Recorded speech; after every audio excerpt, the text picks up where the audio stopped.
सांगली मिरज आणि कुपवाड महानगरपालिकेमध्ये राष्ट्रवादीला मोठा धक्का बसलेला आहे। कारण प्रभाग 20 मधील राष्ट्रवादीच्या नगरसेविका अश्विनी कोळी यांचं नगरसेवक पद रद्द करण्यात आलेलं आहे।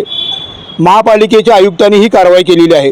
प्रभाग 20 मधून अश्विनी कोळी यांनी अनुसूचित जमाती या प्रवर्गामधून निवडणूक लढवली होती आणि त्या निवडून सुद्धा आल्या होत्या।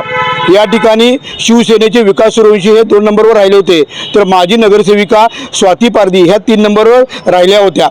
ही निवडणूक झाल्यानंतर माजी नगरसेविका स्वाती पारधी यांनी जात पडताळणी कार्यालयाकडे नगरसेविका अश्विनी कोळी यांच्या विरोधात तक्रार दिली होती। पुणे येथील जात पडताळणी विभागाने या संपूर्ण प्रकरणाची सखोल चौकशी केली आणि त्यानंतर अश्विनी कोळी यांचं जात प्रमाणपत्र हे अवैध ठरवण्यात आलं होतं आणि तात्काळ ते जप्त करण्याचे आदेश देण्यात आले होते। आणि तशा पद्धतीचा मेल पत्र व्यवहार सांगली महापालिकेचे आयुक्त आणि निवडणूक निर्णय अधिकाऱ्यांच्याकडे करण्यात आला होता।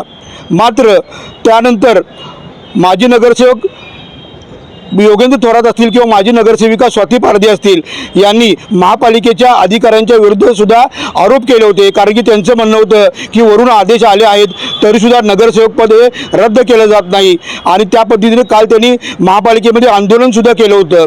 आणि संपूर्ण या राजकीय पार्श्वभूमीनंतर महापालिकेच्या आयुक्तांनी नगरसेविका अश्विनी कोळी यांचं नगरसेवक पद रद्द केलेलं आहे।